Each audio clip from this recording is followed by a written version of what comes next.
Welcome to Coffee Break with Rachel Vigil, taking a daily look at the biggest stories in Denver sports and interacting live with you, the Coffee Break fam. So sit back, relax, grab a cup of joe, and enjoy your coffee break. Here's your host, Rachel Vigil. It can be hard to critique the defending champions, the Denver Nuggets, pretty much at any point, but it does feel like there are some early signs of some cracking, but a lot of that's due in part to injury, but they're going to face one of their biggest battles, and that is going to be the Minnesota Timberwolves on Saturday night for game one. Obviously, the Lakers with the gentleman sweep, or the Nuggets on the gentleman sweep on the Lakers. I should make sure I get that correct, but it's going to be interesting. I'm not sure exactly how I should feel about Minnesota, and our lovely friend Jake Shapiro wrote a wonderful article with the Wolves are going to test the Nuggets. So to discuss this series, we have to bring in Jake Shapiro this morning. Jake, I'm very curious how you're feeling just overall before we kind of deep dive into this. How many games are you assuming is going to be this season or this series? Because that's our Papa Murphy's question of the day. Let's get it started early. Wolves, Nuggets, got both in my background. Point that out. How many games will this series be, Rachel? 5. I think the Nuggets are winning this in 5. I also think the Wolves are the toughest team they're going to face in last year's playoffs or this year's playoffs, but they're going to be able to take them in 5. I'm shocked that you're saying 5. It's going to be just about as tight as it was against the Lakers. It's going to be a war. Don't get me wrong. The Wolves are one of the best teams in the NBA. They have the third best net rating in the NBA this season, which just means how many points you outscore your opponents by per 100 possessions. Mm-hmm. The Nuggets were 4th. The Wolves had the number 1 defense in the NBA. The biggest factor for the Wolves as well is the fact that Jaden McDaniels was Jamal Murray's top defender this year. Jamal scored 17 points a game against the Wolves. Contrast, without McDaniels on the floor in the playoffs last year, Murray scored 27 points a game. He's a completely different player. Aaron Gordon was held under 10 points a game this year against the Wolves. Last year in the series, Bruce Brown was getting double figures off the bench in 4 of the 5 games. So there are many signs, including the fact that the Nuggets trailed in most of their first-round series, that point to the Nuggets being in a little bit of trouble. But you know what I'm going to believe, Rachel? I'm going to believe that they gave the exact effort that they needed to beat the Lakers with because they didn't want to exert any more energy. They know this is a long playoff run, and still they picked up 3 guys with leg injuries in Reggie, KCP, and Jamal. I'm fascinated to hear what the Nuggets say about their health later today. Mm-hmm. But for now, I'm going to go with the line of the Nuggets are a far better team because they've got the one guy in the world that knows how to toast Rudy Gobert, 4-time Defensive Player of the Year about to be, and he's the best player in the world. Okay, so it goes back to a lot of everyone talks about it. The Denver Nuggets played to the level of their competition, which we did see that against the Lakers. But you have to admit, you do exert a lot of energy when you're having to do those close games. Like, there's a lot of emotion. There's a lot of energy that comes out when it is a 2-point game and you're having to hit 2 buzzer beaters. So I get the point you're saying of like they play to the level of their competition, but I do think we have to give the Lakers a little bit of flowers because they played a really solid series against the Nuggets.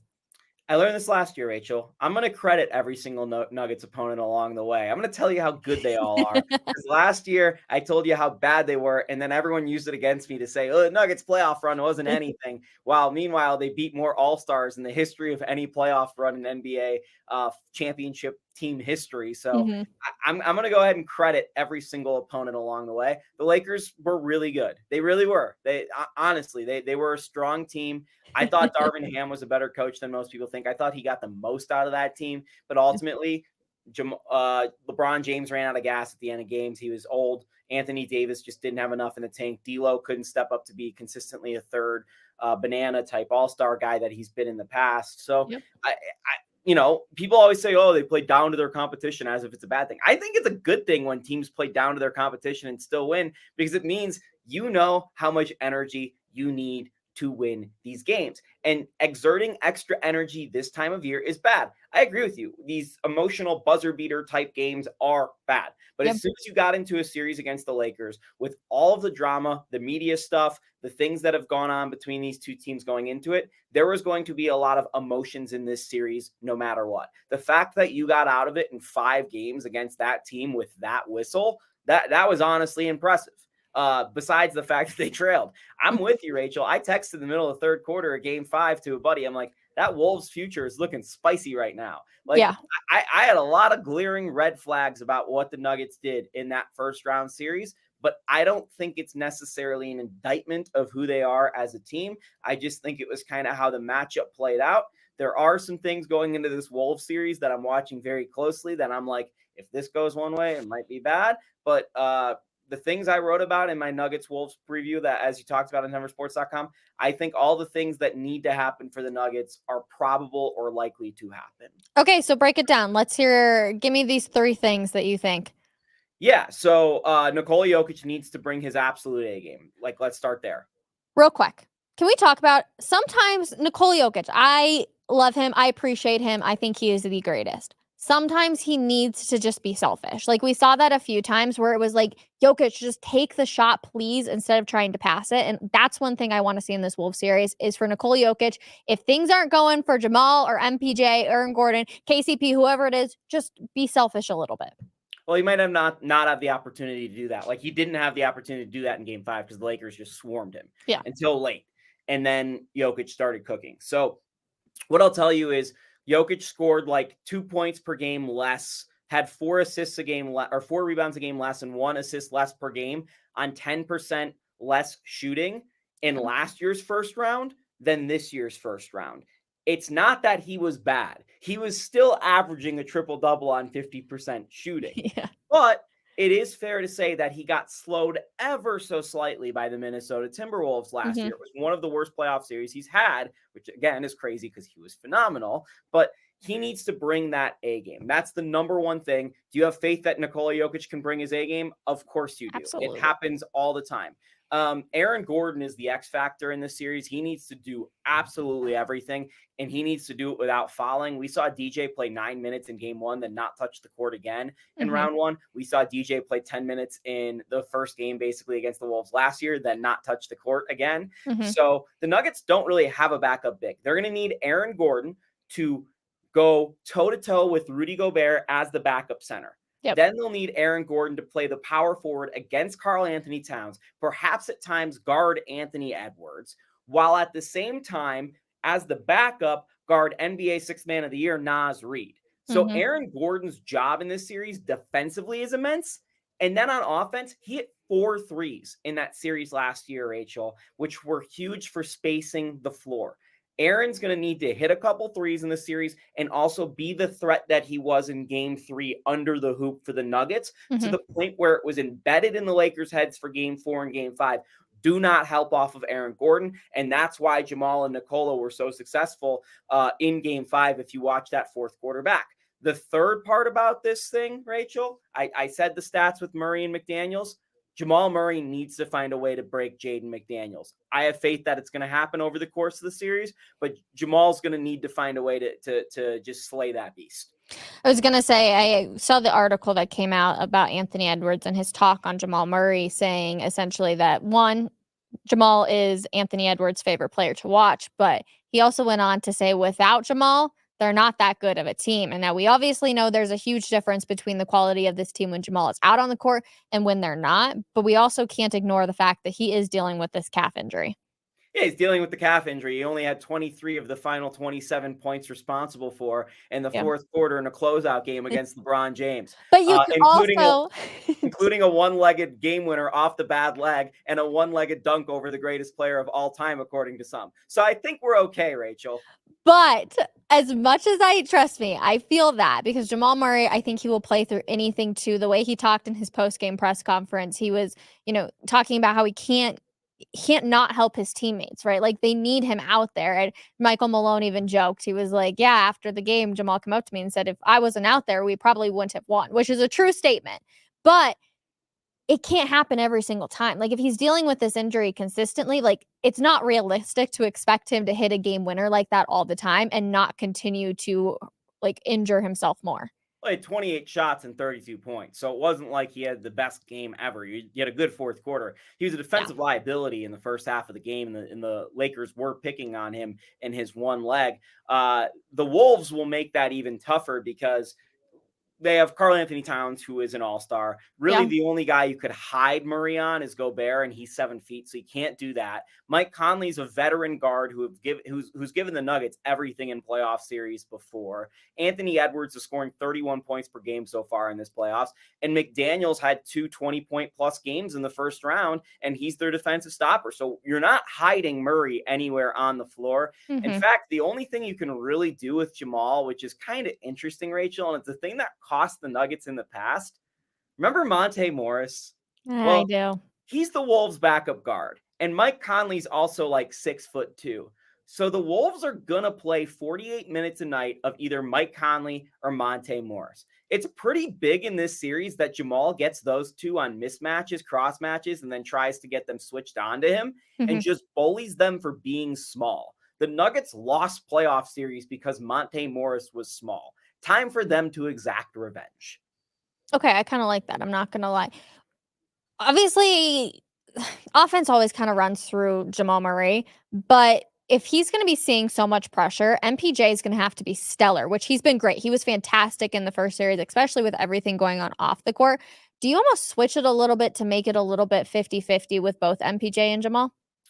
I think the Nuggets do this a lot, and people don't recognize it because it just doesn't happen in the fourth quarter. I think the Nuggets offense runs through Jokic and Porter through most of the game and then switches to The Jamal big moments. in the big moments. Yep. And I put this in my story, Rachel. If Michael Porter Jr. is going to score 23 points a game, grab 9 rebounds a game, and do it on 55% shooting, the Nuggets are going to sweep the Wolves. For sure. If MPJ plays the way he just did, the Nuggets might not lose a game again. It is truly that's the best player on most teams the way Mike is playing right now. Yeah. So he was phenomenal in that series. I'm interested to see what he does in this series because he was really important against the Suns last year and the Wolves as another big body. The one trick around the Nuggets having to play Aaron Gordon backup center minutes, which is fine, is you can actually play Michael Porter Jr. backup power forward minutes. The only thing he needs to do different in his game is just rebound a tad more, which he shows he's capable of, and provide rim protection. He had a big block on DeAndre Ayton last year in the second round. He stifled Cat at the rim a couple times last year in the first round. So I have faith that MPJ can do these things. It's just something you're going to need to see in this series that you didn't see in round one. Okay, so now let's go on. I need to go back to game 5 because KCP obviously injured, struggling on the floor, reaching down for his ankle every single time he could, was jumping around. I felt so bad that he was out there. And it raised the question of do they, don't get me wrong, KCP is an amazing player. Defensively, he is fantastic. But does this Nuggets team really not have anybody else better on the bench than an injured KCP when it comes to defense? The question is, who do you trust? And that's the interesting question come playoff time. And Christian Brown, Michael Malone does trust at some level. Just short leash. Christian Brown has not hit a 3 in a playoff game since game 5 against the Wolves last year. That's a pretty big statement. KCP had 2 threes on game 5? Right. KCP hit one of the biggest shots in the game. It either took the lead or tied it up in the fourth quarter off that offensive rebound. Yeah. So KCP still comes through.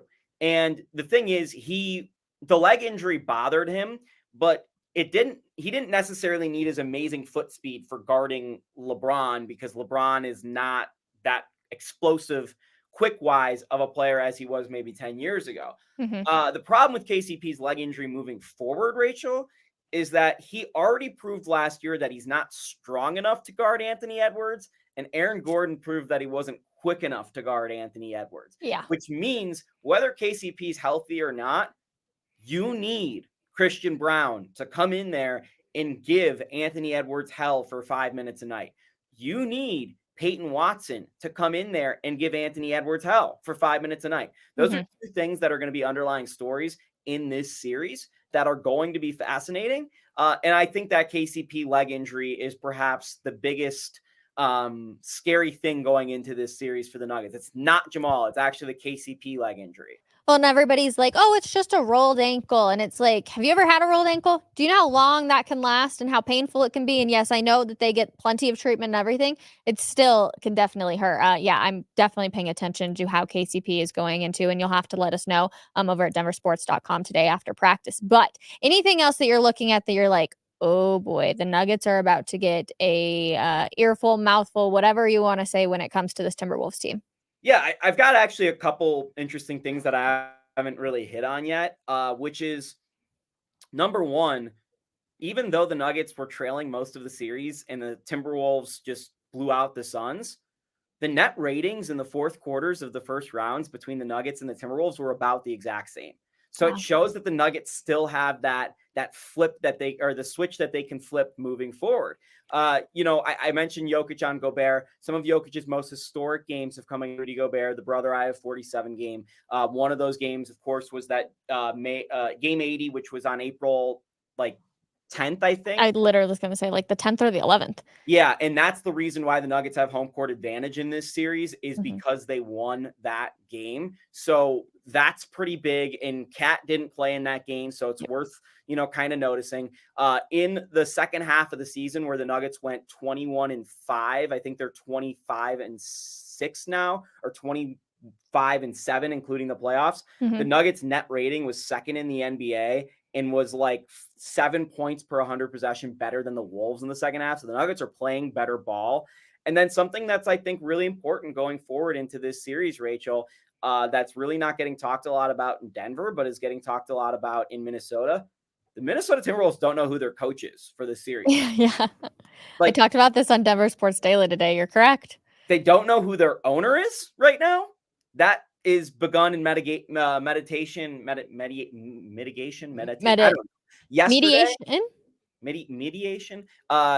Alex Rodriguez and Mark Lowry are fighting with current owner Glenn Taylor over their agreement to buy the team, and those hearings are happening during this series.